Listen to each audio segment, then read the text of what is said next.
Hello friends, welcome to our channel Subrata garage.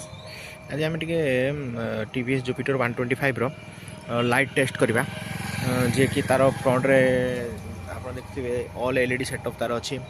तो ये बर्तमान गोटे अंधार जगह तो कौटी अंधार जगह पाइलिनी, तो ये किसी टिके हल्का अंधार अच्छी। ये आम ए टेस्ट करवा यार लाइटिंग केमिति अच्छी।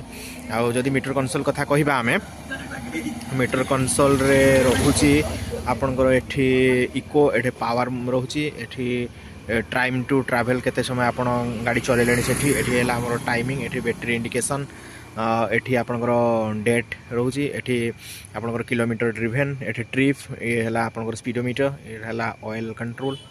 Let's check. Okay start now.